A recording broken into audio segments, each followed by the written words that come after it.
Welcome to the AI Research Roundup. I am Alex. Today is May 9th, 2025. All right, we are looking at a fascinating research paper from Hugging Face's trending list, RM-R1, Reward Modeling as Reasoning, published just 4 days ago. This paper introduces a new type of model called Reasoning Reward Models, or ReSRMs.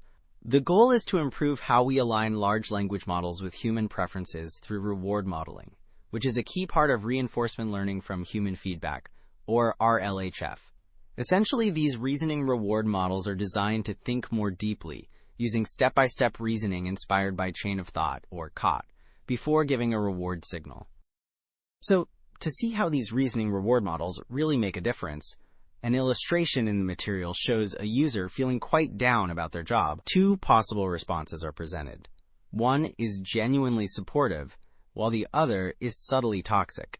Now, a standard instruction-tuned model, it actually picks the subtly toxic response, likely just looking at surface-level patterns. But the model with long reasoning, it uses specific criteria or principles for evaluation, called rubrics in this context, like empathy and psychological safety, to analyze the responses much more deeply. This reasoning model correctly identifies the supportive response as superior, demonstrating a far more nuanced understanding.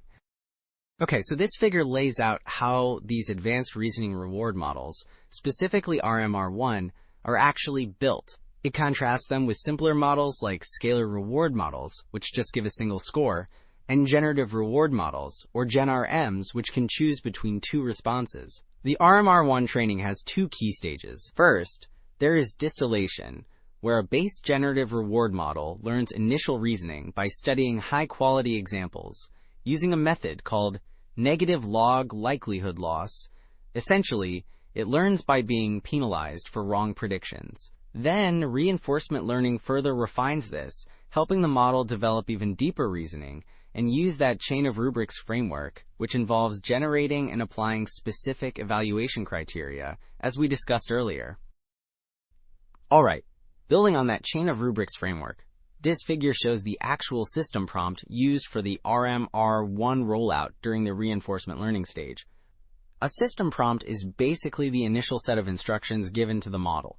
First, it tells the model to classify the user's query as either a reasoning task, like math or coding, or a chat task, like open-ended conversation. Depending on this classification, the model follows a different structured path. For reasoning tasks, it solves the problem and then evaluates responses, while for chat tasks, it first generates those specific evaluation criteria, or rubrics, and then uses them to judge the responses. This structured approach is key. Moving to the results, this table then details the performance of their proposed method against other approaches on what is called the reward bench. Reward bench is a standard test suite used to evaluate how well these different reward models actually perform. We can see scores for scalar reward models, which give that single score, generative reward models, which choose between options, and of course, the new reasoning reward models. Across various tasks like chat, safety, and critically reasoning, the RM-R1 variants consistently achieve top scores, often highlighted in bold, even outperforming much larger models listed here. This really underscores the effectiveness of that two-stage reasoning-oriented training pipeline we talked about. So, following those strong results on Reward Bench, these next plots dig into how the RM-R1 model's performance changes with scale. The first graph, on model size, which is essentially how large and complex the AI model is, measured in billions of parameters, shows that as models get bigger, from 7 billion to 32 billion parameters, the performance improvement from reasoning training increases. Then, the second graph looks at inference compute, which is the amount of thinking time or processing power given to the model, here represented by longer reasoning chains. We see clearly that more compute also boosts performance significantly.